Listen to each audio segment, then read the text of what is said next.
Bonjour à toutes et à tous, c'est Angel, on se retrouve aujourd'hui pour une nouvelle vidéo pour vous présenter le moine avec le skill Ruée de la Tempête. Je vous invite bien évidemment à faire un like sur la vidéo et à venir vous abonner à la chaîne. Vous pouvez aussi me retrouver en live sur mon Twitch pour venir me regarder en direct ou venir poser vos questions. Pour cela, il vous suffira, pour être notifié de mes connexions, de simplement cliquer sur Twitch sur le bouton follow pour pouvoir me retrouver le plus rapidement possible. Les adresses sont communiquées bien évidemment sur cette page de présentation, mais aussi dans le descriptif de la vidéo. Allez, on va commencer cette présentation sur le moine. Alors, dans un premier temps, nous allons découvrir un petit peu dans son ensemble ses utilités. Ensuite, je vais vous présenter le build, les compétences, la répartition des points de parangon avec les préférences. On fera un petit tour légèrement aussi sur les templiers, sur les compagnons. Et on fera une démonstration au niveau du gameplay de façon à en savoir un petit peu plus. Alors, ce qui va nous intéresser dans un premier temps, c'est la présentation. Le build Ruée de la Tempête, c'est un build qui est relativement simple à prendre en main, qui vous permettra d'évoluer en bas niveau comme en haut niveau, simplement en changeant un skill ou deux, de façon à farmer de manière plus ou moins rapidement. Vous pourrez aussi faire un petit peu de speed farm avec, sans pour être dans l'hardcore. Et en haut niveau, vous avez une assez bonne survie, un bon DPS, vous verrez un petit peu, c'est relativement simple. Et on va découvrir ça un petit peu plus en détail.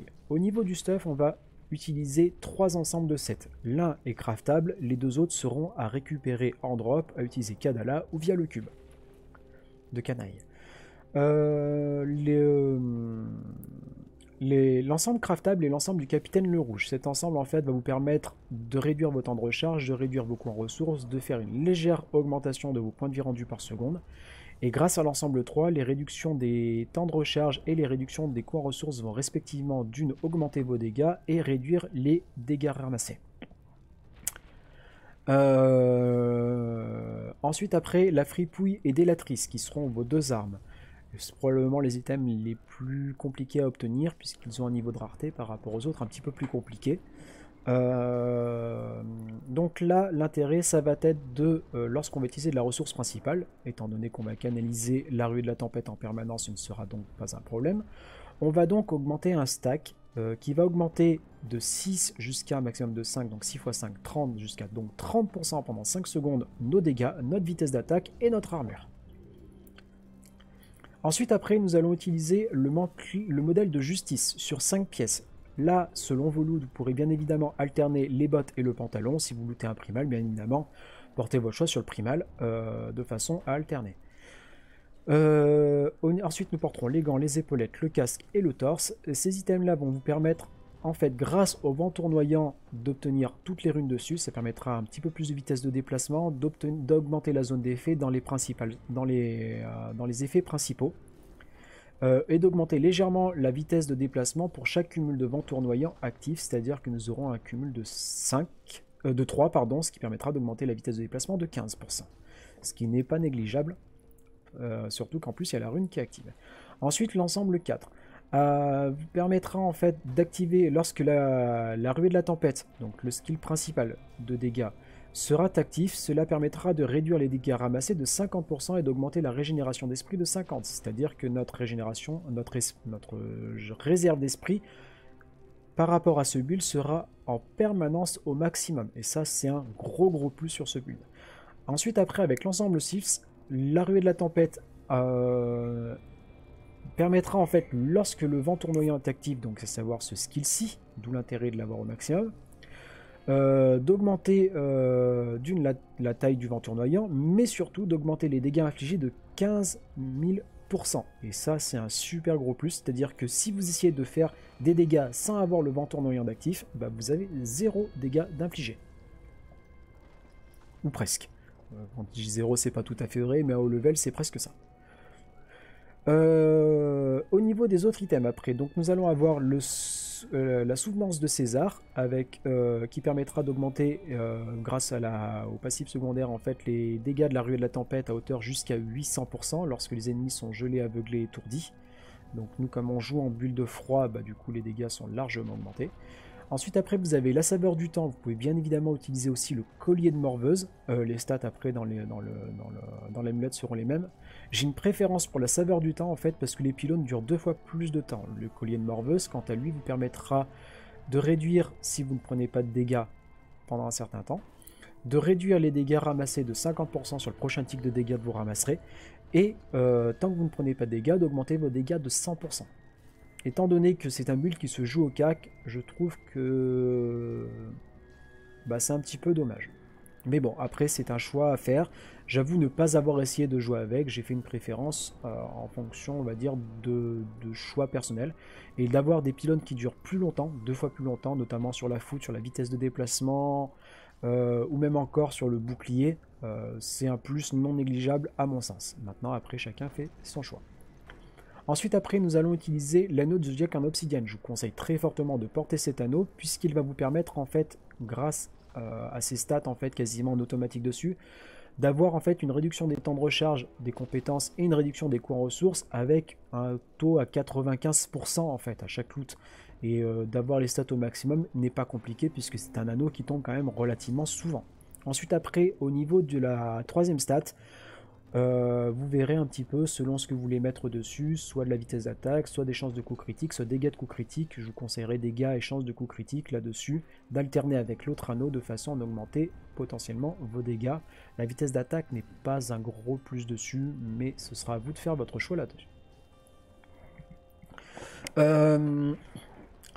Ensuite, après, au niveau de l'amulette, on va donc rechercher au niveau des stats, réduction des temps de recharge, réduction des coûts en ressources, une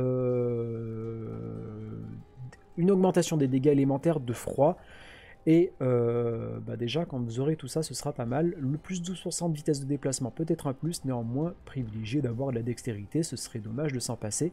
Sinon, à la place de la dextérité, si après vous avez la chance d'avoir le loot ultime, d'avoir une plage de dégâts de coups critiques augmentée de 100% ou des chances de coups critiques à 10% sera un plus non négligeable, ou de la vitesse d'attaque. Voilà, ça ce sera si vous avez un ancien. Au niveau des armes, réduction des temps de recharge, réduction des coûts en ressources seront vos stats à rechercher en priorité. La plage de dégâts, bien évidemment, la première, nous n'y touchons pas. Et après, dextérité, vitesse d'attaque, moi je vous conseillerais de mettre une augmentation des dégâts de zone, que vous pourrez après cumuler aussi bien évidemment avec l'épaulette. Ce sera à vous de regarder, de faire vos essais. Moi c'est un choix que je vais essayer de faire par la suite. Ça ce sera donc sur les deux armes.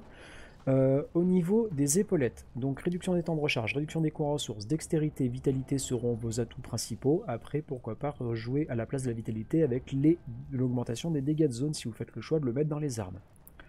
Au niveau des gants, réduction des coûts en ressources, réduction des temps de recharge, dégâts des coups critiques, chance des coups critiques seront à mon avis, à mon sens, les stats les principales. Si vous faites le choix de mettre les dégâts de zone, il faudra choisir selon ce que vous avez en plus bas en détail ici entre dégâts, coups critiques et pour faire le choix sur les gants et rajouter les dégâts de zone.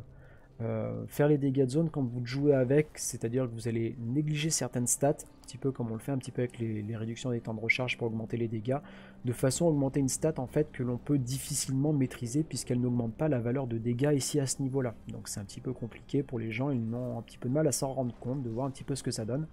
Si vous voulez voir vraiment en fait en soi ce que cela peut donner, les dégâts de zone, alors, il me semblait qu'ils étaient marqués dessus.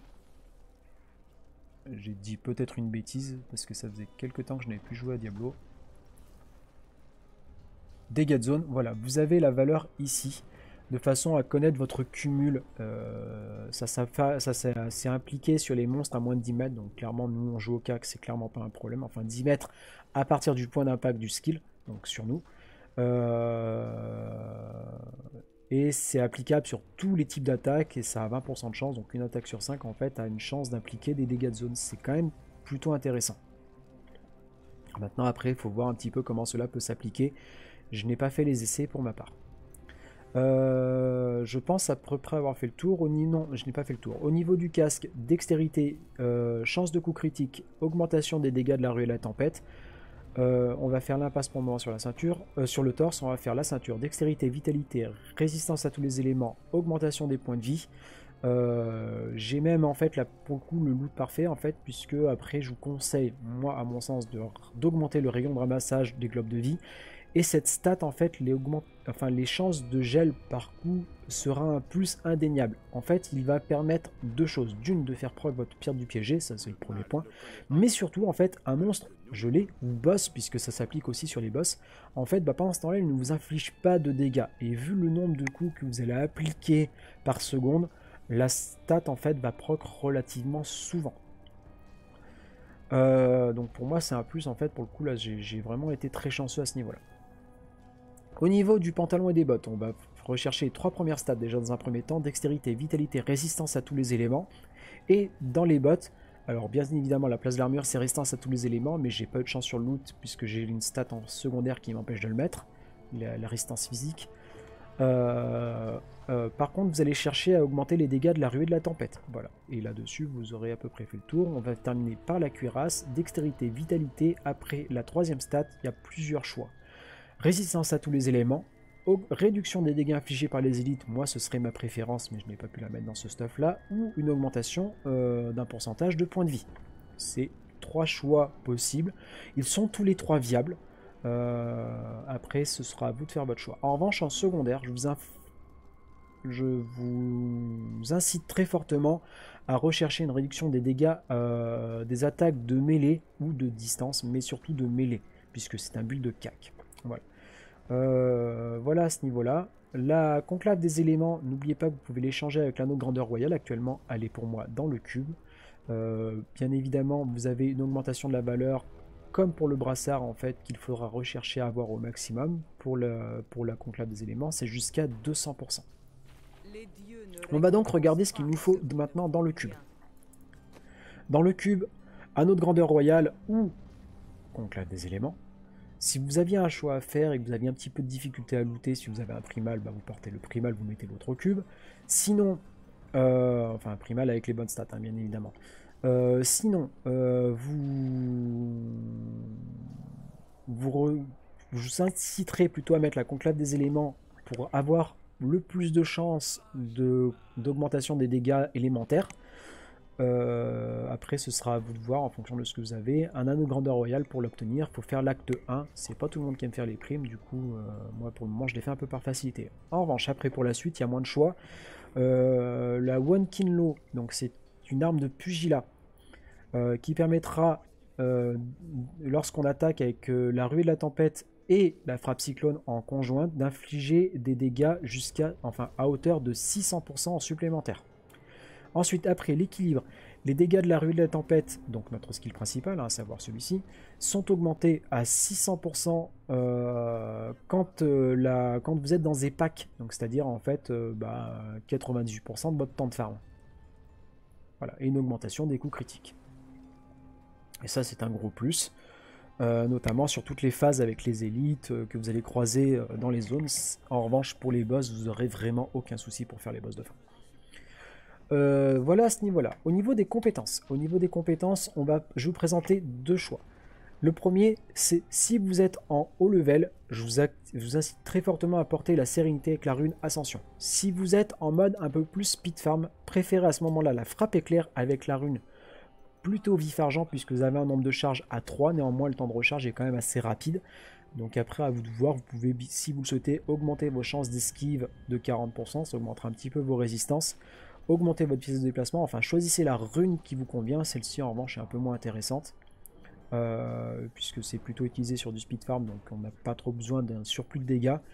Et pareil pour la rune barrage. Moi pour ma part j'ai une préférence pour le vif argent avec 3 charges. Ensuite après, vous pouvez aussi, si vous trouvez que vous avez vraiment un problème au niveau de la survie, sacrifiez 20% des dégâts, 20% de dégâts pour avoir en fait une deuxième chance à la mort. Vous allez mourir souvent bêtement en utilisant le build tel que moi j'utilise, parce que vous allez oublier de mettre votre épiphanie, vous ne l'aurez pas mise à temps. Et clairement ça peut vous permettre en fait d'avoir une chance supplémentaire de survie. C'est un choix à faire, et si vous aviez à le faire, je vous conseille très fortement de le mettre à la place du finisseur. Ensuite après vous allez utiliser en passif la voix du gardien. l'unisson et le signe guitare. Le dernier sera pour réduire les temps de recharge, donc augmenter vos dégâts, l'unisson pour augmenter vos résistances, et la voix du gardien qui vous permettra en fait d'augmenter vos chances d'esquive, donc vos résistances à hauteur de 35%, mais aussi d'augmenter votre régénération d'esprit de 15%, ce qui permettra là à nouveau d'assurer d'avoir une quantité d'esprit, une réserve d'esprit vraiment maximale, et donc de pouvoir utiliser à volonté le mantra de rédemption, recharger le vent tournoyant si nécessaire, d'utiliser en fait vos skills, mais surtout le mantra de rédemption, notamment dans les packs avec Elite. Voilà, vous pourrez littéralement le spammer. Vous voyez, si je viens à utiliser et à spammer, on va dire, mes skills, je n'ai absolument aucun souci pour pouvoir les utiliser, ma réserve de volonté reste à fond, et je peux très facilement spammer mon mantra. Mais vraiment, quand je dis le spammer, c'est vous pouvez le marteler, donc il n'y a absolument aucun problème avec. Voilà.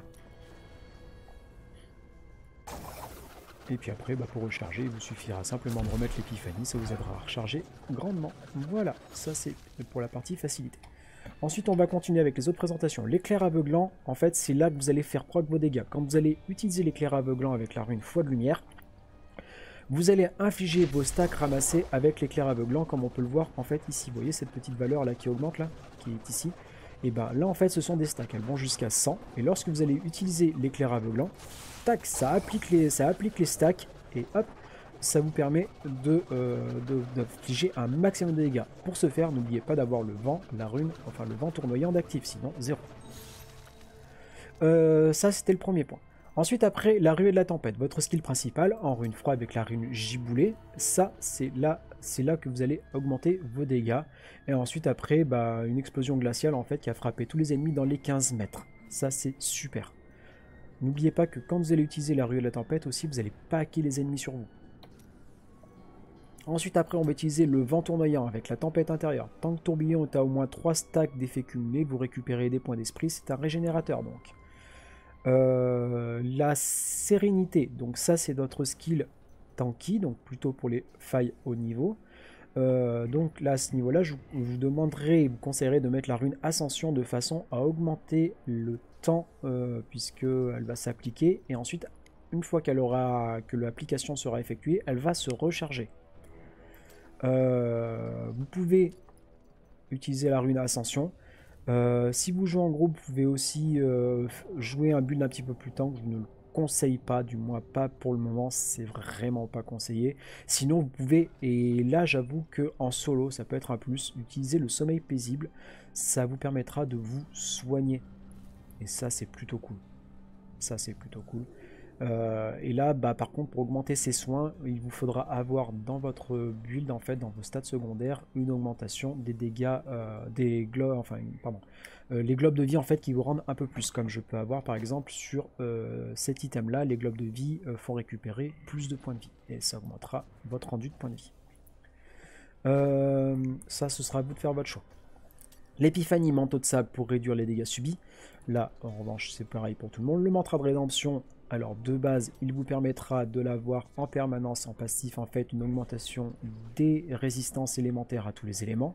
Et avec la rune impalpable, d'augmenter les chances d'esquive de 35%, pardon, en passif. Et en compétence active, lorsque vous allez l'utiliser, ça va vous permettre d'augmenter à nouveau vos résistances un peu plus longtemps. Voilà, donc là c'est plutôt un gros bonus. Voilà à ce niveau-là, au niveau de la présentation du build. Ensuite, après, on va regarder donc le cube de canaille. J'ai déjà fait la présentation. Au niveau du compagnon, pardon. Au niveau du compagnon, je vous conseille, à mon sens, en solo, d'utiliser le Templier. C'est un soutien heal non négligeable pour pouvoir progresser en faille. Bien évidemment, on n'oublie pas de le rendre immortel. On utilise là ici un rendu de vie. Là ici, un rendu de vie par seconde. Là, une charge qui va permettre d'étourdir les ennemis. Ça peut vous sauver la vie et ça fonctionne sur les élites. Le gardien, en fait, qui va être à nouveau un rendu de points de vie. Dans les items portés, on n'oublie pas de mettre de la réduction des temps de recharge sur tous les items portés pour pouvoir leur permettre à votre Templier d'utiliser ses skills plus souvent, notamment au niveau des rendus de points de vie. L'anneau de l'Oculus, n'oubliez pas de rechercher jusqu'à 85% d'augmentation, l'augmentation des dégâts, c'est un plus à prendre, surtout en haut level. Ensuite, après, ici, vous pouvez jouer soit avec le désir irrésistible, soit avec l'aise de Johanne. Le désir irrésistible, en fait, les ennemis, quand ils sont envoûtés, et c'est l'amulette qui permet de le faire, toute seule, permettra en fait d'augmenter les dégâts subis par les ennemis envoûtés jusqu'à hauteur de 35%. Les ennemis envoûtés, ça fait proc aussi la perte du piégé. Bon, après, de toute façon, elle proc déjà de base toute seule. Et l'aise de Johanne va quant à elle paquer les ennemis en fait autour du Templier, comme le Templier est immortel, aucun problème par là. En revanche, je vais essayer moi de jouer avec le désir irrésistible à haut level pour voir ce que ça donne, parce que de base en fait je pack les ennemis sur moi pour leur infliger des dégâts lorsque je vais faire proc mon éclair aveuglant et appliquer mes stacks. Si mon Templier à ce moment-là décide de packer mes ennemis et de me les sortir du pack, c'est un petit peu dommage.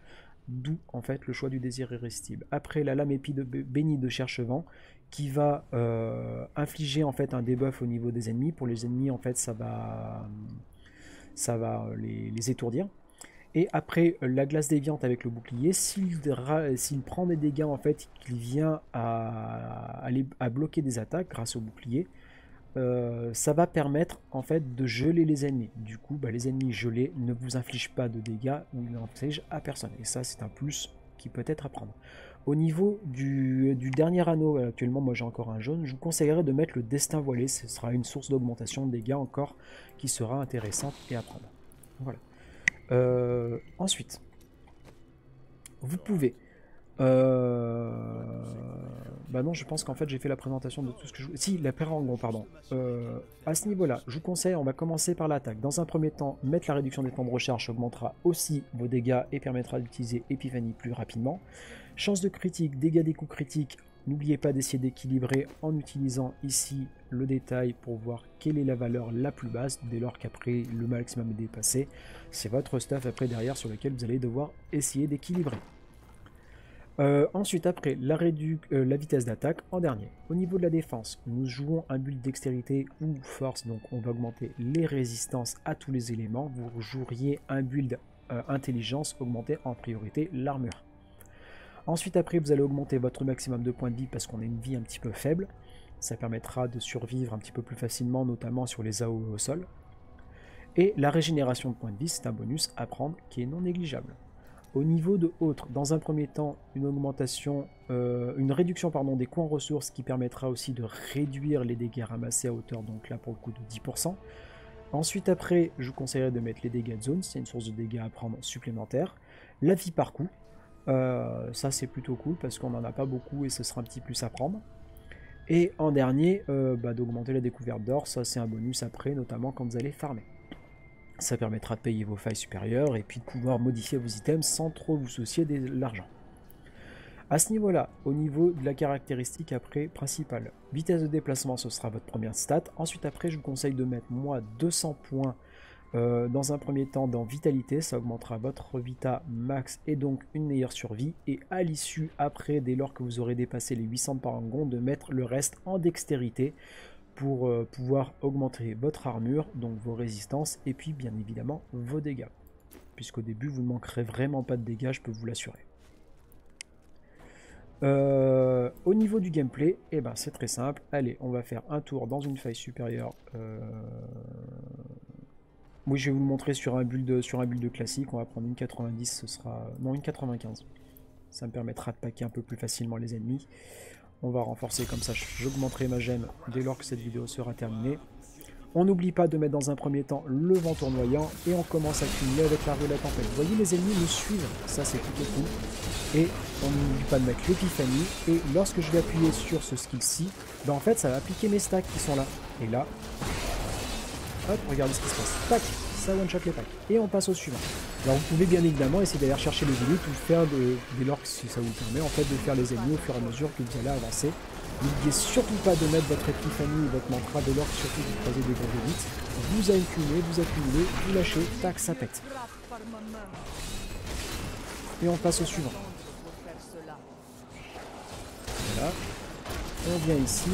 Tac, on pack, on accumule, tac, on lâche l'éclair aveuglant et on passe au pack suivant. Et vous voyez, en fait, ça c'est votre gameplay.